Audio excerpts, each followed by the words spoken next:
Boa noite a todos. Agradeço mais uma vez aí a presença de todos vocês aí para a gente bater mais esse papo aí sobre, eu acho que é um dos temas mais falados no ano aí, que são investimentos internacionais, investimentos offshore.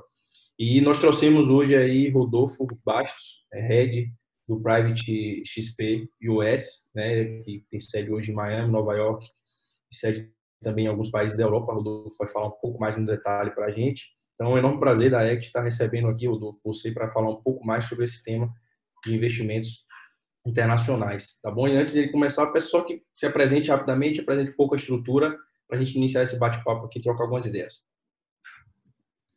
Maravilha, Diego, todo o time da ACT. Eu que agradeço a oportunidade, a atenção. Sei que são 7 horas da noite aqui no Brasil, então todo mundo parar e nos ouvir é uma honra. Quem está aqui comigo também é o Fernando Oleia, nosso sócio e banker lá fora, então eventualmente ele entra aqui com a gente, tem uma participação especial. Me apresentando de forma rápida e simples, eu estou no mercado há 21 anos, eu sou sócio da XP. Eu fui convidado, eu trabalho nesse mercado de private há 17 anos. Sou um grande apaixonado pelo tema, estudo bastante o mercado da Europa, Estados Unidos, Brasil já há muitos anos. A construção do nosso business aqui nos Estados Unidos, ele tem um fundamento de entender o que a concorrência já vem fazendo para que a gente replique de forma construtiva e a gente só aprimore. Fui convidado há 1 ano e meio atrás para assumir a operação da XP nos Estados Unidos e aqui estou. Então, um pouquinho isso. A história é simples. Eu fiquei 17 anos na Gap, que é uma asset no Brasil, e estou há 5 anos na XP. Então, a minha história é simples. Sou formado em economia, tenho uma pós-graduação em direito familiar, sucessório e tributário, e como eu falei, respiro wealth management, ou private banking, family office, como a gente queira chamar.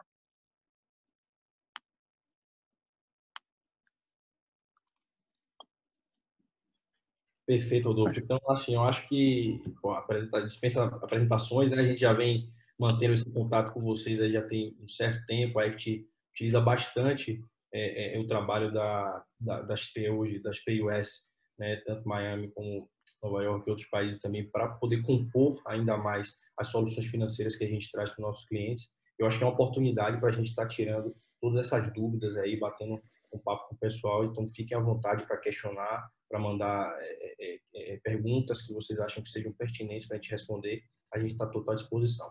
Então, vamos lá. Antes da gente começar, Rodolfo, acho que é bom a gente contextualizar um pouco essa questão de cenário, né? Muitas pessoas entram em contato com a gente para entender um pouco aonde esses investimentos, né, principalmente fora do Brasil, se encaixam em um modelo de uma carteira eficiente, de uma carteira que faça sentido para o perfil daqueles clientes. Mas o que a gente vê hoje é um cenário realmente bem diferente, de juros muito baixos, né, um cenário onde o Brasil ainda tem uma política fiscal ainda um pouco deficiente, que traz um pouco de incerteza, e o investimento, né, fora do Brasil se torna uma solução, às vezes se torna uma alternativa para que a gente consiga diversificar um pouco mais esses investimentos. Então, assim, se você puder dar uma visão geral para a gente, para todos os participantes, de como é que seria interessante a gente ter, né, investimentos fora, quais são os benefícios, quais são as vantagens e as desvantagens também, se porventura tiver alguma, para a gente tentar entender em um contexto geral onde é que os investimentos offshore faz sentido em uma carteira bem montada, né, em uma carteira bem diversificada. Maravilha, vamos lá.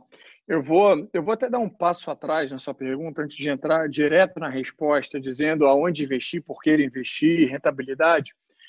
Eu vou dar um passo atrás e eu acho que, falando um pouco da nossa operação, eu comentei que a gente estudou o que a concorrência faz, a gente adaptou para o nosso DNA, mas eu acho que é importante falar um pouquinho da nossa... E eu vou pegar um gancho para responder a sua pergunta, tá? Acho que tem uma razão para explicar isso, mas quando a gente investiu na nossa estrutura aqui fora, quando a gente montou, a nossa estrutura ela é baseada em 3 pilares. A gente busca entregar para os nossos clientes finais serviço, transparência e performance. Acho que sem esses 3 pilares não dá para ir para frente. E aí eu pego um gancho aqui com a ACT, que a CT não tem escritório apenas no Brasil, a CT tem escritório no Brasil e nos Estados Unidos. E nós somos sócios, né? Você, cliente da CT, cliente da XP, você é atendido de forma global. Eu acho que isso é muito importante, porque isso envolve serviço. Quando você vira para a gente, para a CT, aqui fora para a XP e US, e você, ou para a Europa, e você comenta que você tem X unidades monetárias para investir e nos pede uma proposta, eu estou comentando aqui de serviço, é muito comum a nossa concorrência pegar uma carteira conservadora, moderada, agressiva, vir apresentar e fingir que mostrou aquilo, que montou aquilo sob medida. A gente não tem essa proposta. A gente realmente quer fazer algo sob medida para você, cliente. Então, serviço significa entregar algo sob medida. Você só consegue entregar algo sob medida quando você conhece o seu cliente. Você só conhece o seu cliente quando você tem tempo dedicado ao cliente. Então, aqui o Diego, né, a turma da ACT, tem um relacionamento com você 1 ano, 3 anos, 5 anos, 10 anos, 20 anos. E eles identificaram uma oportunidade internacional, chamaram a gente para reunião e nós fomos apresentados há 1 hora, 1 semana, 1 mês. É claro que o banker do Brasil, da CT, conhece você melhor do que a gente. E é com esse trabalho em conjunto de sócios é que a gente vai entregar o melhor serviço para você. Então a gente vai querer entender se o seu dinheiro aqui fora é para daqui a 15 anos garantir o estudo dos seus filhos, é porque você está indo para Portugal daqui a tempo e você quer começar a fazer um planejamento em dólar ou em euro, é porque você tem medo do Brasil, é porque você quer fazer uma blindagem patrimonial de um eventual processo trabalhista para você que é empresário, é você que quer blindar o seu patrimônio quer blindar o seu filho de um segundo casamento. O ITD no seu estado está aumentando, você quer fazer uma estratégia de sucessão em vida. Então, junto com a CT, nós sentamos com vocês e a gente faz um trabalho muito sob medida para que a gente realmente entregue. Porque aí, quando você faz a pergunta por que investir fora, por que oportunidade fora, nesse momento de Brasil, eu acho que não existe uma resposta para todo mundo. A resposta realmente é feita sob medida. E aí, depois eu vou passar sobre um ponto de transparência que eu acho que é muito importante. Quando você investe, você entende exatamente o quanto que você, cliente final, está pagando e o quanto que a ACT e a XP está ganhando. Sabe aquele médico que acaba cobrando um pouco mais barata a consulta e manda você para uma farmácia de manipulação e acaba ganhando no remédio final? Isso não existe aqui. Você, cliente final, sabe exatamente o quanto você está pagando e quanto que a gente está recebendo. A gente tem investido pesado em tecnologia, então a gente criou um aplicativo onde você no Brasil consegue ver online sua posição. Então, se a gente sentou aqui e combinou que a gente vai comprar $100 mil em Apple e a gente cobra 0,20% de comissão, e você abre o seu app e tem $99 mil, fala, pô, você me cobrou 1% aqui, tá estranho. Então, a gente, além de garantir via ética e boa índole a transparência, a gente faz uma apresentação no final do ano com números de quanto você pagou, rentabilidade, quanto a gente ganhou, e a gente tem isso online no aplicativo e num portal, com uma área logada onde o cliente pode ver. E aí eu vou pegar o terceiro ponto, então eu falei de serviço, transparência, performance e vou emendar na sua resposta. A performance, tem uma frase do Michael Jordan, eu sou fã de esporte, e ele escreveu no livro dele que ele fala que o talento ganha um jogo, só o time ganha um campeonato.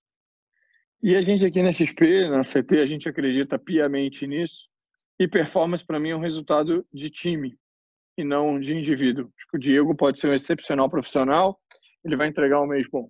O Rodolfo pode ser um profissional incrível, vai entregar 2 meses bons. Mas 30 anos tem que ter um time.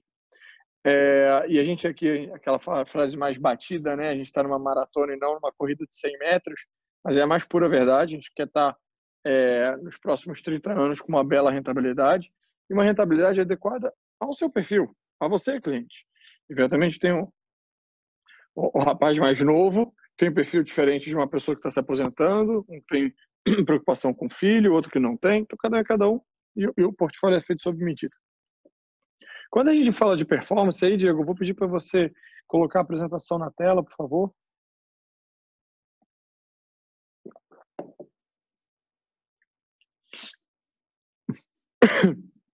Vai para a página 7, Diego, por favor.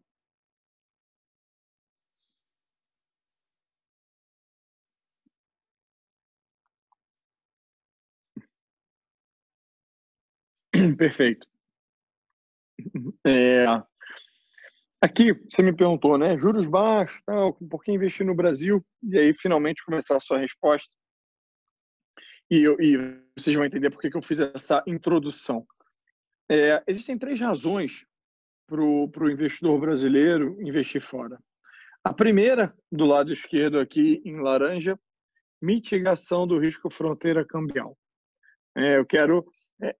Nós hoje temos uma inflação, nós temos um juros de 2%, provavelmente a maioria de nós aqui tem uma inflação mais alta que isso, então temos os juros negativos. Isso por si só já justifica um investimento em risco. E quando você olha risco, a parcela internacional precisa fazer parte. Mas a parte cambial é o seguinte, nós já temos uma inflação, o nosso gasto do dia, né, a gasolina que você coloca no posto, o pão da padaria, já tem ali em torno, tem um percentual relevante indexado ao dólar, que depende de cada um, né? A classe A e B, saiu um estudo recente, que o custo do dia a dia é em torno de 20%. Claro que tem um cara que bebe mais vinho e que anda de helicóptero, que vai ter um percentual maior. Mas, em média, dava uns 20% da classe A e B. E aí, nessa mitigação risco fronteira e cambial, é isso. Eu vou ter 20% do meu patrimônio em dólar, porque eu tenho 20% do meu gasto em dólar. No segundo ponto aqui, é a organização fiscal, tributária e sucessória, em que a gente pode explicar por alguns exemplos, né? Eu quero montar um trust, que é uma estrutura jurídica que não existe no Brasil, talvez a previdência seja o mais próximo, aonde eu queira fazer uma estratégia de sucessão em vida, eu quero fazer um divórcio e quero proteger, eu tenho um processo trabalhista vindo atrás de mim e quero dar uma blindada. Então, tem esse segundo motivo. E o terceiro motivo foi que eu comentei aqui dos juros e indo mais direto ao ponto, é investimento. Com juros a 2 e com uma inflação provavelmente maior que 2, que eu comentei, temos o juro real negativo. Então, aqueles nossos CDB do banco, a LFT, que dava ali 1% ao mês, acabou, isso não existe mais. A gente precisa tomar risco. Risco não necessariamente risco de perder o patrimônio. Risco significa volatilidade, significa aceitar mais um pouco oscilação do mês a mês. Então,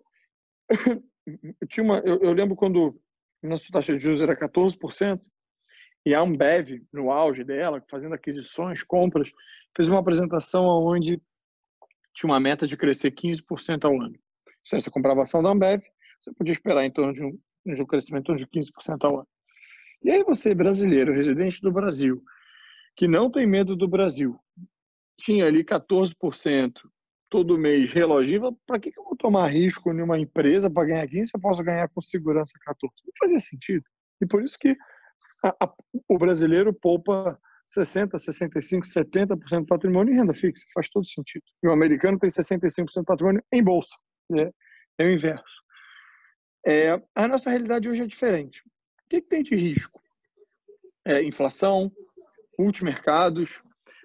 Se eu pedir aqui para nós todos aqui, se eu pedir aqui para as 39 pessoas que estão conectadas aqui, que a gente tente falar 10 bons fundos multimercados abertos para investimentos, talvez a gente não chegue nesses 10. Se eu pegar eu e olhar aqui uma lista de 100 bons fundos abertos, com mais de 20 anos de história, com sucesso, a gente talvez tenha muito mais de 100 fundos. O mercado é muito maior, o mercado é mais afortunado aqui fora. E aí no mercado de renda fixa a mesma coisa. E aí eu vou pedir aqui, Diego, para você ir para o slide 9, por favor.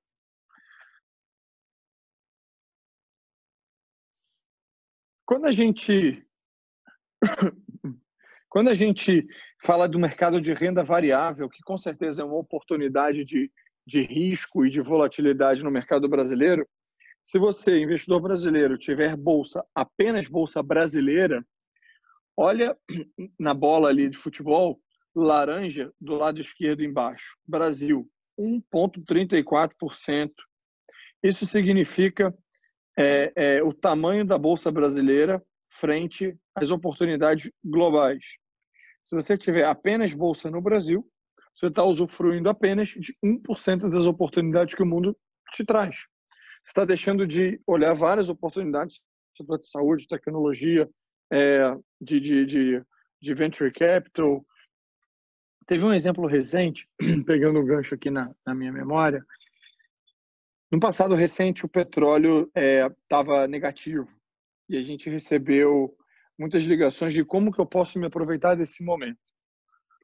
Esse momento foi exatamente no início do lockdown, quando nenhum carro mais estava saindo de casa, então a gente não ia mais ao posto de gasolina, não abastecia, lockdown, petróleo negativo. No Brasil, petróleo negativo, quero aproveitar essa alta do petróleo, uma eventual alta do petróleo, acabou acontecendo. Como é que a gente consegue se aprimorar? Talvez a gente tenha 1, 2, 3 empresas bem listadas na Bolsa Capital Aberto para investir. Nos Estados Unidos ou fora do Brasil, a gente tem diversas empresas de capital aberto que cuidam apenas da perfuração do poço. Outras empresas de capital aberto que cuidam da extração do óleo. Outras empresas de capital aberto que cuidam do transporte do poço até o lugar do armazenamento. E várias empresas de capital aberto que cuidam do armazenamento. Então, quando teve lockdown, os carros não iam mais para o posto não abastecia, o posto não comprava mais da empresa de armazenamento, mas o óleo continuava jorrando e continuava os caminhões levando do poço para o lugar de armazenamento. Oferta-demanda. Os armazenamentos lotaram, tipo, todo mundo, cara, me dá lugar para armazenar aí, pelo amor de Deus. Eu não tenho. Cara, sobe preço. As empresas que cuidavam do armazenamento subiram mais de 100% em semanas. E nós trouxemos essas oportunidades para alguns clientes. Então, o que eu quero dizer aqui é que o mercado aqui fora ele é muito mais amplo. As empresas estão fazendo abertura de capital há muitos anos, não de agora. E isso faz com que a gente tenha mais oportunidade de investimento. Vou pedir, Diego, para você ir no slide 12, apenas para eu dar mais alguns rápidos exemplos sobre isso. Saúde. A gente está passando por uma pandemia e a gente sempre falou muito de saúde. Eu lembro de uma empresa que estava um fundo que tinha vários investimentos e uma das empresas era um sensor que você botava na sua casa e esse sensor você pagava ali, igual Netflix, uma mensalidade lá, $15 por mês e esse sensor ele detectava, você botava ele no carro e na casa, ele detectava a temperatura, pressão sanguínea, eram cinco coisas. Então ele tentava antecipar mortes de ataque cardíaco e por aí. Febre, até tinha um tipo de câncer que ele tentava antecipar pela questão da pressão arterial, dava pressão também. E aí a gente tem um crescimento tecnológico vindo juntos. E aí o que a gente está vendo agora é a tecnologia jogando cada vez mais para a saúde, que o pessoal está chamando de Deep Technology. Então, vai para o próximo slide rápido, por favor, Diego. A gente pega o setor de saúde, esse foi um exemplo que eu dei, mas a gente traz para você, cliente final, todo o racional por que a gente deve investir no setor de saúde. Então, se vocês olharem aqui no primeiro ponto em laranja, está escrito aqui, a população com mais de 65 anos deve aumentar 700 milhões de 2019 para 1,4 bi em 2050. A gente traz todo o racional para vocês e a gente apresenta algumas oportunidades de investimento. No próximo slide, eu trouxe um dos mais de 20 exemplos que a gente tem. Esse fundo aqui está subindo 13% ao ano nos últimos 13 anos, nos últimos 3 anos, por exemplo. Vai para o próximo slide, por favor. Tecnologia. Mais um, por favor. A gente debate o exemplo. As empresas têm tecnologia, então tenho desde uma Amazon que cada vez mais vem dominando, até coisas menores, até empresas menores, que eventualmente a gente nem nunca ouviu falar. E aqui eu não estou me restringindo a falar dos Estados Unidos, estou falando também de China. Lembra que a China tem uma população que ela por si só faz as empresas bem geridas darem certo, tá? A gente fez uma viagem para a China recente e a conclusão dessa viagem foi que as empresas que estão crescendo muito e que vão continuar crescendo são empresas que usam os dados do cliente a seu favor. O horário que o cliente entra no site, o tipo de compra que ele faz, qual o ticket médio que ele gasta, e usa aquilo a favor das estratégias de crescimento. A China tem uma demanda e uma leitura de dados interna para qualquer empresa ter um crescimento muito grande internamente. Tá? Então, a gente traz todo o conceito. Próximo slide, Diego, por favor. Mais um exemplo. Se vocês olharem na segunda coluna aqui, 3 anos anualizados, você vai ver o número de 23,6%. É o quanto que essa empresa está dando ao ano aí, nos últimos 3 anos. É esse gráfico de crescimento grande. E aí, vai para o slide 20, por favor, Diego. E aí você fala, pô, legal. Então, você traz essas oportunidades, como é que funciona? Lembra que eu falei no primeiro ponto? Serviço. Quem é você? Primeiro, essas empresas, às vezes você investe e não pode resgatar nos próximos 2 anos. Será que você tem apetite a essa falta de liquidez? Sim ou não? Às vezes você tem para 1% do seu patrimônio, às vezes você não tem, às vezes você tem para 10% do seu patrimônio. Essas empresas podem quebrar, essas empresas podem ter uma volatilidade. Então, primeiro a gente entende quem é você e a gente faz uma sugestão com base no seu apetite, com base no seu tamanho. E muitas vezes essas empresas de tecnologia, de saúde, ou uma Google, uma Amazon da vida que tem mais liquidez, vão ter ali 1, 2, 3, 5% do seu tamanho. A gente vai fazer um portfólio para você. Se vocês olharem nesse slide, tem primeiro aqui um portfólio, são exemplos, tá, gente? A gente tem que partir de premissas para fazer uma conversa, apesar do portfólio ser sob medida. Então, eu tenho a premissa de um portfólio conservador, na primeira linha. Na segunda coluna ali, essa bola pizza, é uma coluna de uma carteira moderada. A terceira é uma moderada com exposições em títulos brasileiros e uma terceira agressiva. Com todas essas oportunidades que eu estou falando, eu peguei essa carteira moderada, que é a segunda coluna, com esses pesos aqui, tá? Só para quem não está enxergando, eu tenho em torno de 5% em cash, dinheiro, rende ali 0,25 ao ano, tá? Aí eu tenho 60% em renda fixa. Renda fixa aqui fora é uma coisa muito mais ampla do que no Brasil, não é pré-inflação, tá? Aqui eu tenho short duration, né? Eu tenho empresas de curto prazo, empresas de longo prazo. Tenho emergentes, não emergentes. Tenho high yield, não high yield. Tenho Europa e Estados Unidos. Assim, um mundo para investimentos. Eu diversifico essa carteira. Eu vou para equities ali com 35%. Eu trouxe e aí no próximo slide, por favor, Diego. Eu traço o histórico dessa carteira. Deixa eu fazer um parênteses aqui. Esse gráfico com uma rentabilidade de 82% que vocês estão vendo não é exatamente a nossa rentabilidade. A gente não existe desde 2008, nos últimos 10 anos. E eu, por questões de regulador, compliance, nem eu posso trazer para vocês, tá? Então, o que eu fiz? Eu peguei aqui uma carteira estática. Digamos que eu tenho uma carteira com 5% em cash, 35% em renda fixa, 60% em renda variável. Eu botei ali o S&P para representar a renda variável, o índice de renda fixa, e tracei os últimos 10 anos. Sem a nossa gestão ativa, sem nada, sem os nossos fundos, que foram muito melhor que os índices, tá? trouxe nos últimos 10 anos. Deu 82% de alta. Então, a nossa gestão ativa tem dado melhor do que isso, mas é uma forma de a gente trazer os últimos 10 anos. Rodolfo, legal, 82% em 10 anos em dólar. Isso é bom ou ruim? Não tenho a menor ideia, né? Difícil dizer.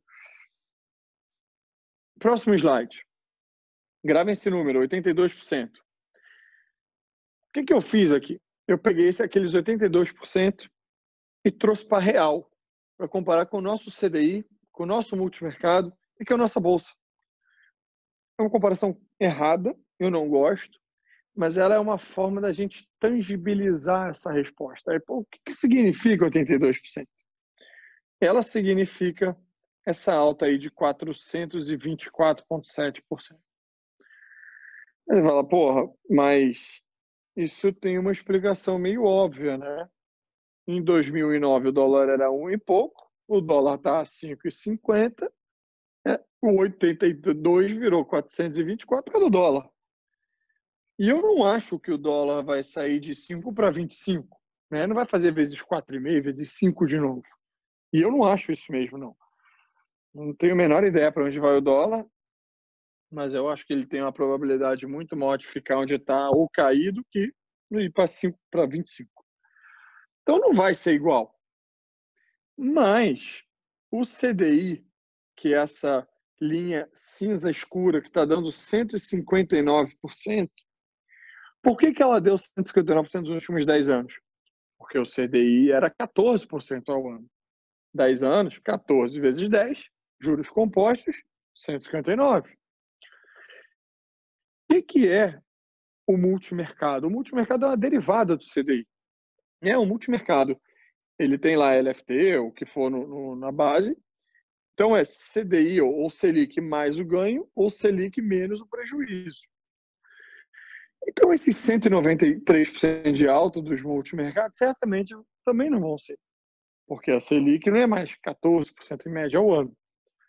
Se a gente está falando de um juros de 2% ao ano, talvez para os próximos 10 anos, isso vire 3, vire 4, vezes 10, eu estou falando que essa curva aqui de 159% do CDI vire 20, 30, 40. A do multimercado, uma derivada disso, né? Um pouquinho mais, um pouquinho menos. Acho que um pouco mais. E o Ibovespa, eu nem vou me arriscar a dizer aqui que eu não tenho a menor ideia para onde vai o Ibovespa. Mas eu tenderia a dizer que vai ser melhor do que os últimos 10 anos. Dado que a gente passou aí por N problemas políticos, a gente continua passando, né? Mas tenderia a dizer que vai ser melhor. Então, se eu tivesse que tirar alguma conclusão de tudo isso que eu estou dizendo aqui, e olhando esse gráfico, eu diria o seguinte: vamos dizer que esse 424 vire 82. Esse 159 vire 30, 40. A operação internacional, na verdade, eu estou até concluindo que offshore é melhor que local. Eu não quero concluir isso.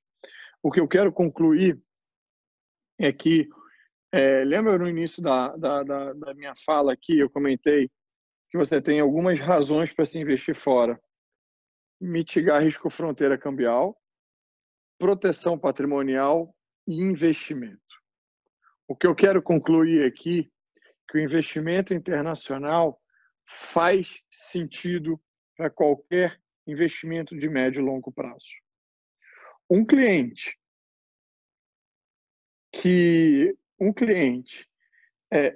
Uma empresa bem gerida aqui fora, eu costumo dizer que ela vai ser bem sucedida no tempo. Uma empresa bem gerida no Brasil, para muitos de vocês que são empresários, sabem a dificuldade que é um processo trabalhista que pode quebrar um empresário, pode quebrar uma empresa. A gente depende se o ministro da Economia vai ficar ou vai sair. A gente depende de quem é o próximo ministro da Economia. A gente depende de quem é o próximo presidente. Tem tanta variável e tantos fatores externos jogando a favor e contra. Tem o câmbio, tem se o risco do Brasil vai aumentar ou vai diminuir para o gringo entrar. Tem tanta variável que não independe apenas do empresário. Tem um exemplo que eu não sei se é o melhor exemplo, tá? Mas é uma realidade. Eu falo das lojas americanas. o Grupo 3G lá, Beto Sicupira, Jorge Paulo Lema, craques, anteciparam toda essa loja virtual comprando a Submarino lá atrás, empresa com fluxo de caixa redondo, bem gerida. E aí você olha a Amazon, aí você viu os dois crescimentos, né? De novo, assim, tem N outras ponderações que a gente pode dar aqui para destruir esse meu exemplo, mas são duas empresas do mesmo segmento, bem geridas, você vê a discrepância de resultados. Então, eu realmente acredito que o investimento internacional precisa fazer parte agora do seu patrimônio. Não é uma obrigação, tá, gente? Por favor, se você tem zero offshore e numa conversa onde a gente entende quem você é, entregando serviço, talvez justifique ter zero. Talvez justifique ter 70%. Acho que é muito caso a caso. E eu acho que essa personalização no atendimento que é feito por nós aqui fora, junto com a CT, faz a gente descobrir qual é o tamanho ideal para vocês. Acho que com isso, Diego, eu respondo aí de forma longa, até peço desculpas pela resposta longa, quis trazer alguns exemplos aqui para traduzir a resposta. Não, perfeito, perfeito, Rodolfo. Acho que foi super pertinente aí as informações. Acho que até para dar um contexto geral, porque tem muita gente que sabe que existe, mas não sabe como é que funciona, né, o processo. Acho que é até interessante a gente entrar um pouco mais no detalhe. E aí, só trazendo esse paralelo, assim, que eu acho que tem uma pergunta que sempre fica aí no meio do caminho em relação ao momento de você estar entrando ou não com investimento offshore. Está tendo esse ano aí um dólar valorizando quase em torno de 35%, 36%, a bolsa em WZ caindo 40%, né? Então, assim, a bolsa em dólar caindo 40%, e as pessoas ainda se perguntam se com dólar a 5,60 hoje, se ainda é o momento de entrar ou não. E aí é geralmente aí que a gente tenta ver se realmente faz sentido uma alocação nesse sentido. Então, o que você vê, né? Logicamente, sem prever o futuro, mas no sentimento, por toda essa experiência que você já teve, o dólar nesse patamar, com as projeções que a gente tem aqui, daqui para o final do ano, daqui para o ano 2021, você enxerga ainda uma grande oportunidade, mesmo com o dólar mais alto, as pessoas estarem tendo parte da carteira alocada em investimentos fora do Brasil? É a pergunta de $1 milhão, né, Diego? O que a gente deve fazer nesse patamar de dólar? Eu jamais me ousaria aqui adivinhar para onde vai o dólar, mas a minha resposta é muito simples e vou tentar trazer alguns exemplos aqui também. Primeiro, eu acho que você cliente, tem que entender qual é o tamanho do patrimônio que você quer ter em dólar e fazer isso aos poucos. Então, eu quero sair de 0 para 20%, quero sair de 20% para 40%. Eu tenho muitos e muitos empresários que eu conheço, que são nossos amigos, nossos clientes, indo para 40%. E o que a gente orienta, o que eu acho que é o certo fazer, é não tentar acertar o movimento do câmbio. Eu lembro quando o câmbio estava 3,70, foi para 4, vou esperar voltar. 4,20, agora eu vou esperar voltar para 4. 4,50, agora eu vou esperar voltar para 4,20. 4,70, agora eu vou esperar voltar para 4,50. E continua indo. Então, como eu falei, eu acho que se a gente tivesse que dar algum número mais para baixo do que está, mas a gente já viu bater 6. Então, eu sugiro que a gente não tente acertar para onde o câmbio vai e tentar e fazer um preço médio. Fecha aqui, vou aumentar em 10%, então fecha 5 janelas semanais, 5 janelas a cada 15 dias, 10 janelas semanais, uma vez por mês nos próximos 10 meses, não sei. Mas a gente não tentar acertar o câmbio. E aí você fala, mas eu tenho medo de errar, de realmente fechar no câmbio muito alto e errar. E aí, Diego, eu vou pedir para você voltar no slide 18.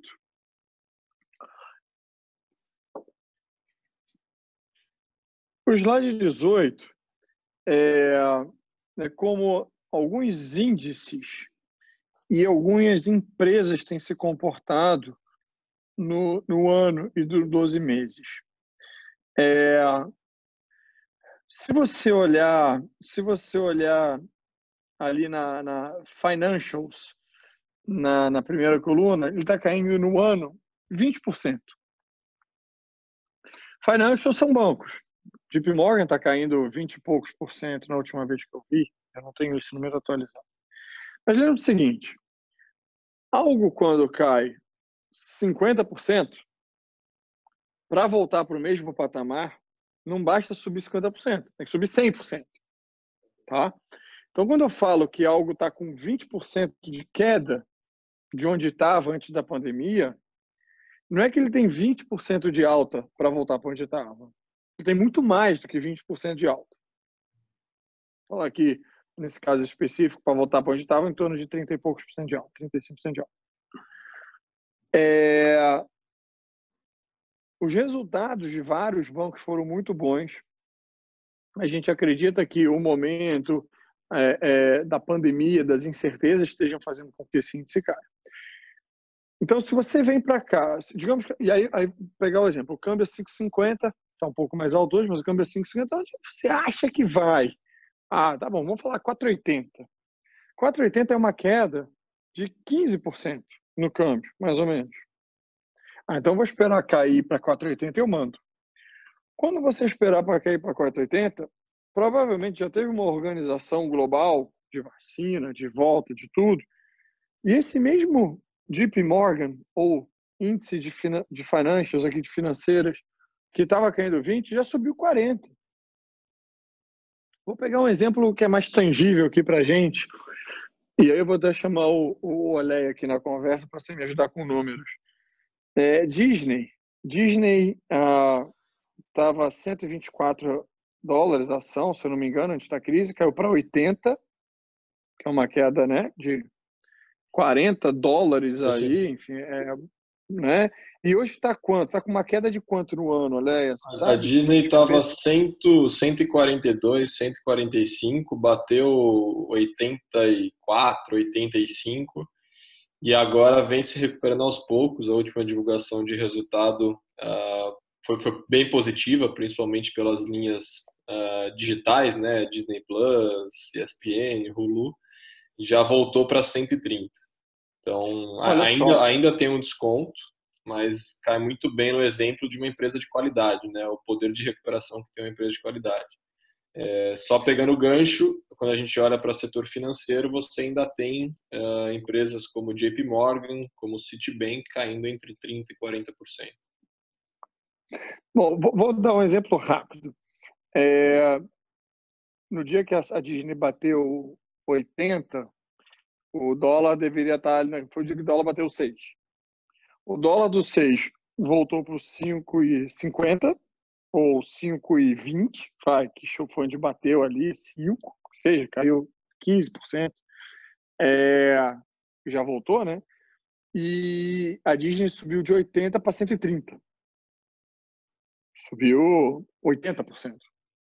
E ainda está caindo 10% no ano. Ela para subir, ela tem que subir mais 15%. E aí você vê a Disney, os parques representam talvez 20% do resultado dela. 80% é exatamente o que o Fernando acabou de dizer, que são o ESPN, todos os canais digitais e tal que ela tem. Os parques, ninguém mais volta para parque, pandemia. Ok, pandemia vai ficar em casa? 80% são os canais de assinatura dela que tá voando. E o parque reabriu para 20% do limite, abrindo para vender ingresso meia-noite e 2 esgota. Então a turma não está com medo de voltar a frequentar parque, não. E obviamente o americano é cuidadoso, cauteloso, tem a marcha. Então, assim, a economia vai voltar. Pega o setor de hotéis. Se você pegar um bom hotel, sei lá, a rede lá do Hilton, bem gerida, ninguém tem para hotel. As ações estão lá embaixo, estão caindo, sei lá, 80% ainda. Na hora que acabar essa pandemia, pode demorar 2 anos. Vai um hotel bem gerido, que tem caixa, que não se alavancou, que vai conseguir segurar mais 1 ano. Obviamente eu não vou botar só porque caiu 80%. Vou fazer o estudo, o hotel que consegue ter caixa para se segurar por 1 ano. E 1 ano, se eu acreditar que essa pandemia já passou e as pessoas voltaram a viajar, você vai subir 200% do atual valor que está. Mas vou esperar 2 anos, ok. 200% em 2 anos é maravilhoso. Eu prefiro esperar um pouco mais para voltar a comprar. Vamos esperar então. Não estou sugerindo hotel aqui não, tá, gente? Estou só querendo exemplificar que essa pergunta do Diego é muito bacana, que as pessoas, na hora de fechar o câmbio, elas olham o atual nível do câmbio versus onde estava, acreditando que ele vai voltar para onde ele estava. Como a gente não tem a bola de cristal, eu prefiro dizer o seguinte: olha o seu patrimônio, vê o quanto você quer ter de patrimônio em dólar, faz algumas janelas para a gente não tentar errar ou acertar o olho da mosca aqui, e tem muita oportunidade com probabilidade de crescimento enorme aqui fora. Enorme, de empresas bem geridas. Eu não vou me ater só nas quedas, não, tá? Pega a Amazon, acho que a Amazon vai continuar subindo horrores. Pega a Google. Por que Google e Facebook estão subindo? Leitura de dados. Eles têm a capacidade de saber o comportamento humano. Que horas você entra para pesquisar qual assunto, qual tema, e aí eles pegam qualquer rede do mundo que queira fazer uma propaganda e fala lá para o vendedor de cosméticos: olha, você tem que botar a sua propaganda aqui no Google 00:01 no Brasil, 10 da manhã na China.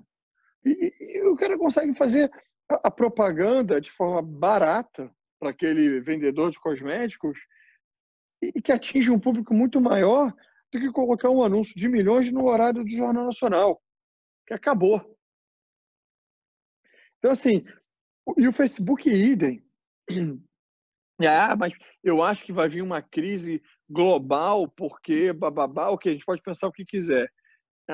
Aí eu posso contra-argumentar. Não, tem uma injeção enorme de dinheiro no mundo e tal. Não, mas eu acho que a crise vem. Ok, crise vem.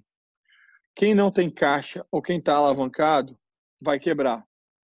E a Amazon vai comprar esses caras a preço barato e vai conquistar ainda mais o mercado.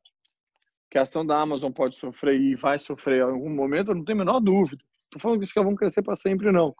Mas mesmo uma crise pode ser enxergada, a gente pode enxergar a crise como uma oportunidade de comprar a Amazon, de crescimento de uma Amazon, que tem caixa para comprar o concorrente e crescer.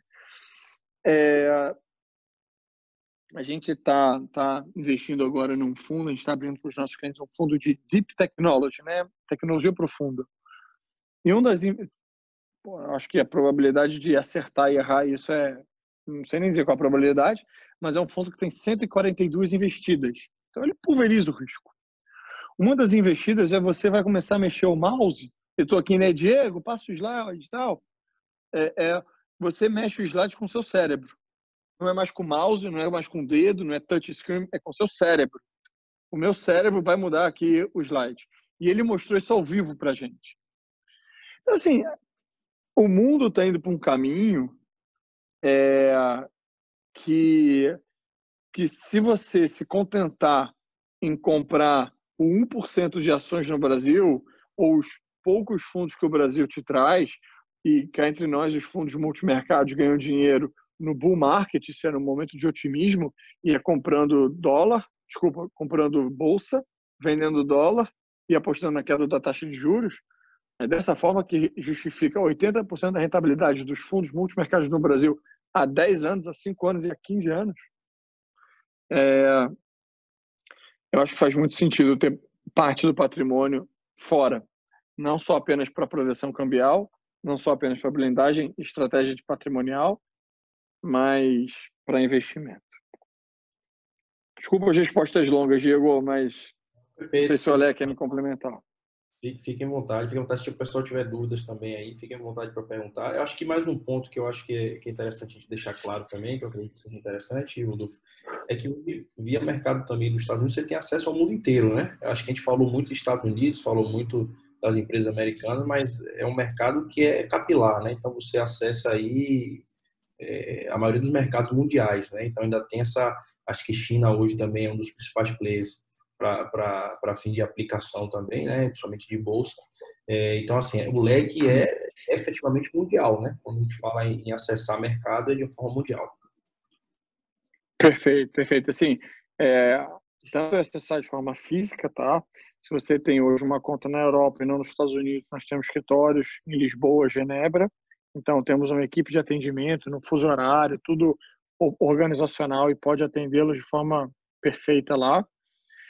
Em termos de física, né, em termos de investimento, não só você acessa o mercado global, Ásia, Europa, renda fixa, renda variável, fundos, o que for, como você acessa moedas de forma global.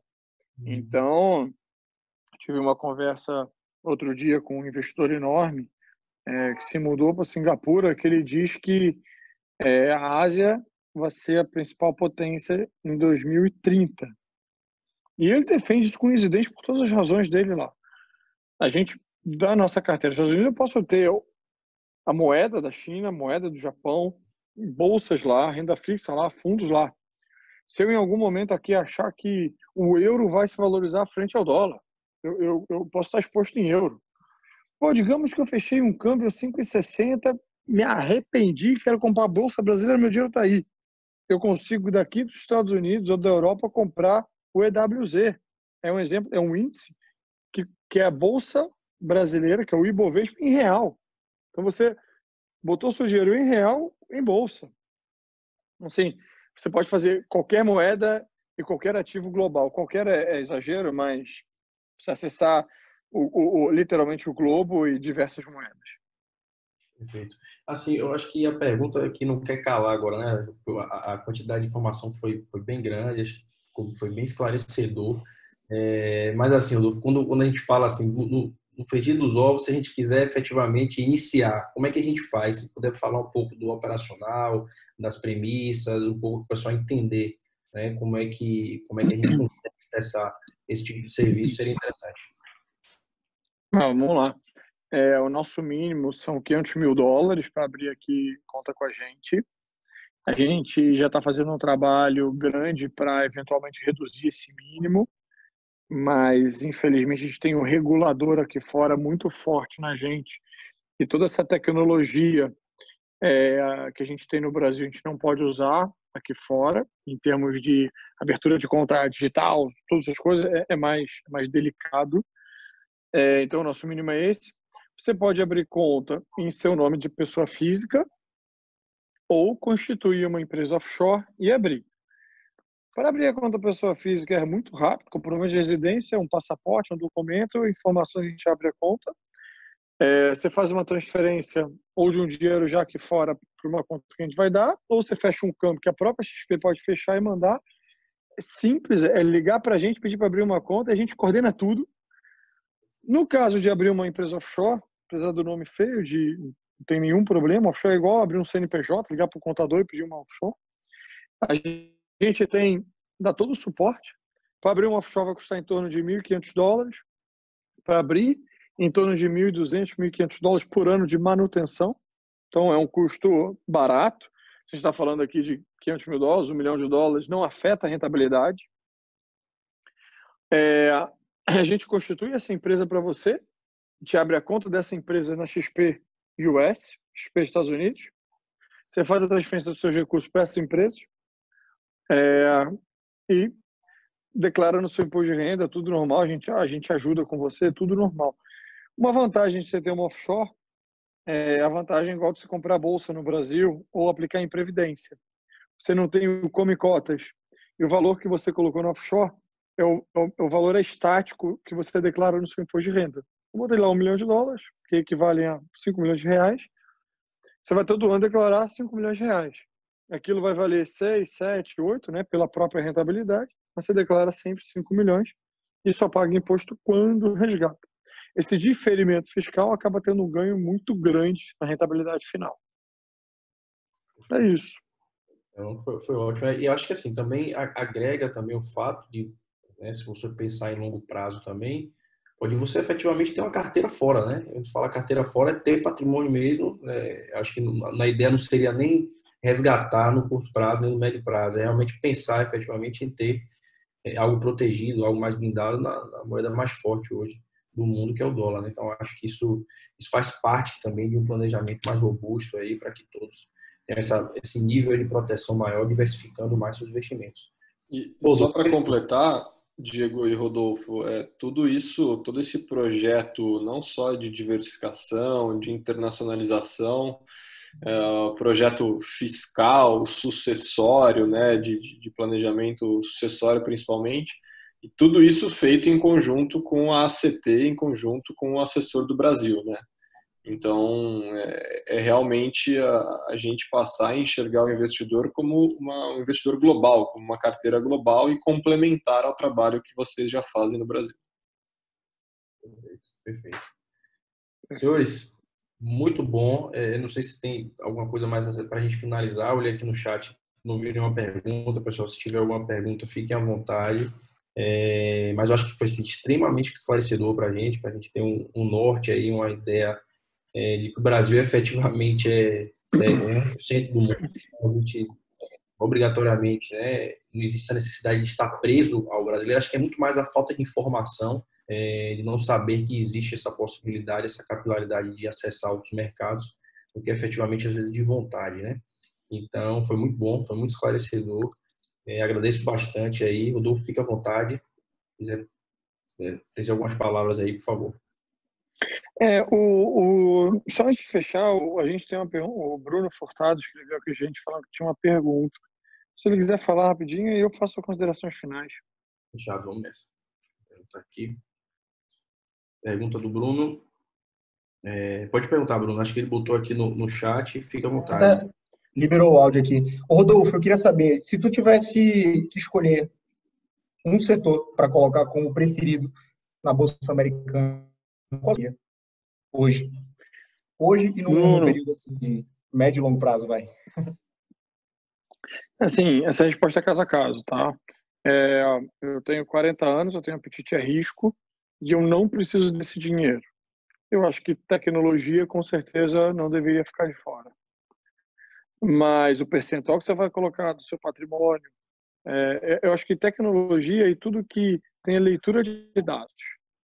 Tá? Então, assim, quando eu falo de leitura de dados, é isso. Assim, é a Apple que hoje ganha muito mais dinheiro vendendo aplicativo do que celular. Obviamente, quando você vende aplicativo, você tem, né, se é jogos infantis, é uma criança, você tem uma leitura daquilo. A Apple é isso, ela está transformando, grande parte da receita dela já é recorrente desses aplicativos, daquelas mensalidades, todo mês tem lá $10 tal, e não da venda dos aparelhos. O Facebook, Google, a Amazon, essa leitura, eu acho que, sem dúvida nenhuma, esse setor é o setor que eu botaria. Setor de saúde também.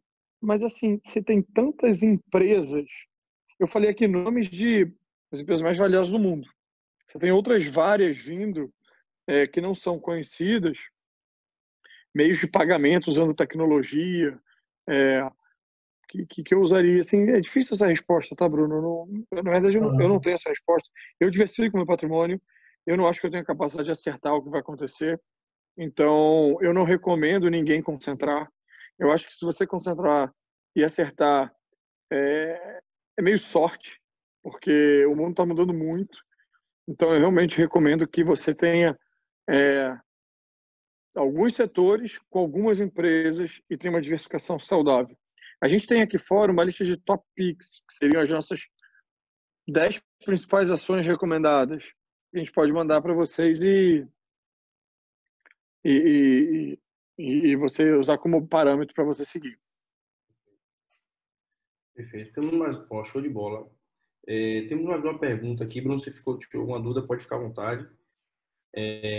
Mas tem mais uma pergunta aqui de Bárbara também, perguntando por que o valor mínimo é $500 mil, né, em termos regulatórios, se atualmente é possível investir em bolsa fora através de outros canais, né? Tem outros players de mercado também.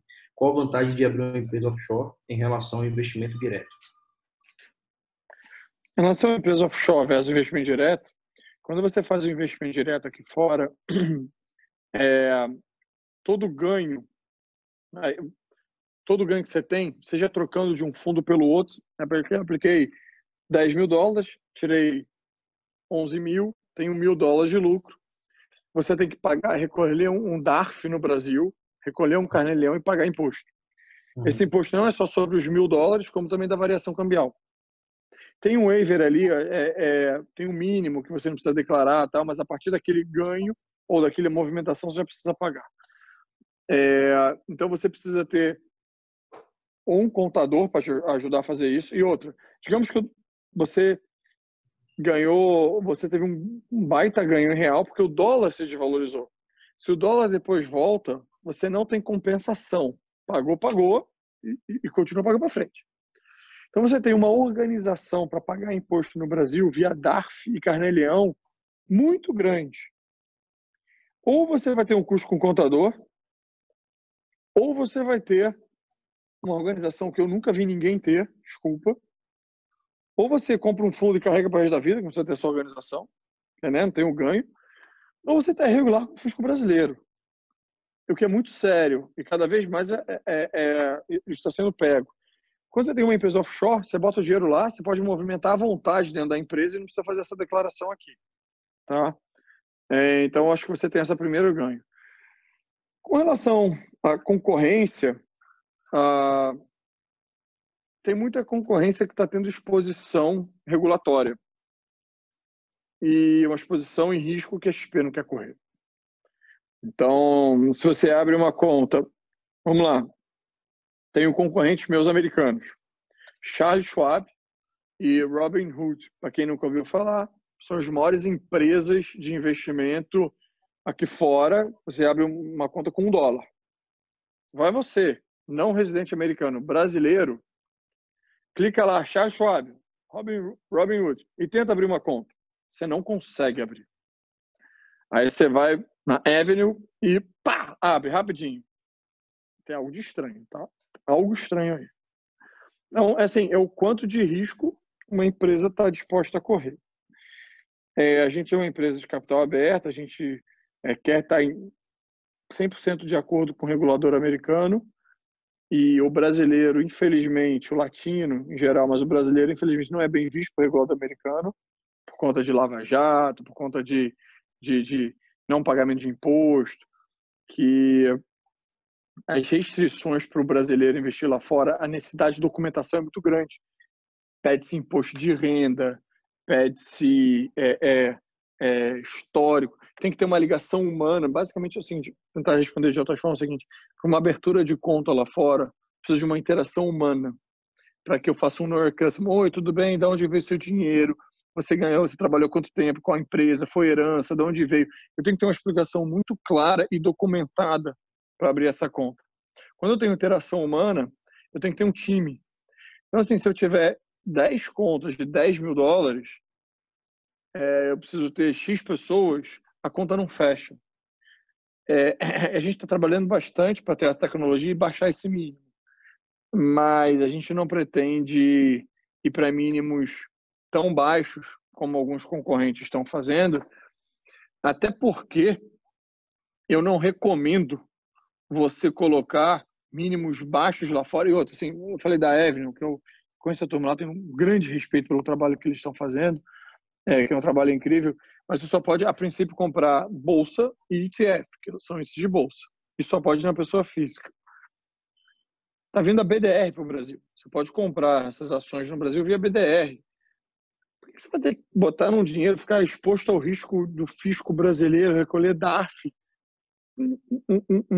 poder ter uma exposição, pagar uma multa, sem interação humana, quando não tem ninguém te orientando, quando você pode comprar BDR. Então, eu acho que a XP pretende oferecer para tickets menores. A gente trouxe para o Brasil o Wellington, que é um grande fundo. A gente tem um fundo aqui fora que a gente pretende botar na plataforma do Brasil em dólar, com mínimos baixos para você investir. Então, a gente está desenvolvendo outras formas do cliente com ticket menor poder comprar investimento lá fora, que é trazer veículos para o Brasil em dólar.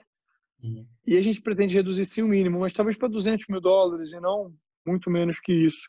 Por essa questão de ter interação humana, ter investir em pessoas e o business fica negativo. Não sei se eu respondi, mas é isso.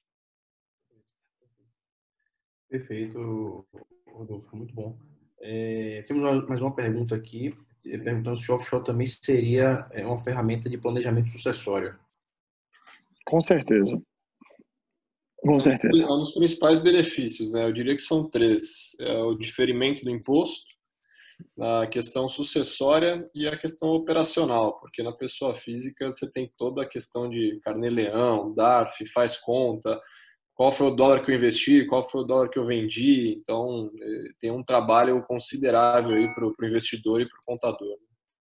Então, sucessão, com certeza, é um dos principais benefícios. Deixa eu dar um exemplo aqui. Eu tinha um cliente meu, era dono de um porto no Brasil, vendeu, e aí você pode ter riscos, até 5 anos vem atrás de você. No 4º ano, teve um processo trabalhista lá que poderia chegar nele, que era o ex-dono há 4 anos atrás. E aí ele sentou com os advogados e ele tinha uma empresa, tinha 60% do patrimônio dele em uma offshore aqui fora. E sentou com o advogado e falou: eu quero me divorciar da minha esposa, porque ela levava 50% do patrimônio dele, era casado com união total de bens, e ele, bem ou mal, estava blindando ali 50% do patrimônio, estava indo para, em tese, ex-esposa. Na hora que ele foi fazer o divórcio e a divisão de bens, o juiz dividiu só o que estava no Brasil, os 40% dele. Ele falou: não, mas pô, eu tenho dinheiro lá fora. Ele falou: outra jurisdição, e no offshore, você está falando que você tem, vou falar um valor aleatório aqui, 60 milhões de dólares lá fora, no seu imposto de renda só tem 10. Porque lembra, né, a valorização não é contabilizada. E outra, se tem 10, tem 60, a divisão é lá fora, procura advogado lá, não é comigo. Não tem nada a ver comigo. Então, assim, a jurisdição brasileira nem reconhece muitas vezes aquele dinheiro para um divórcio, para uma multa, para uma penhora, nem atinge. Então, o offshore já protege, estando no offshore ainda mais. Perfeito, perfeito.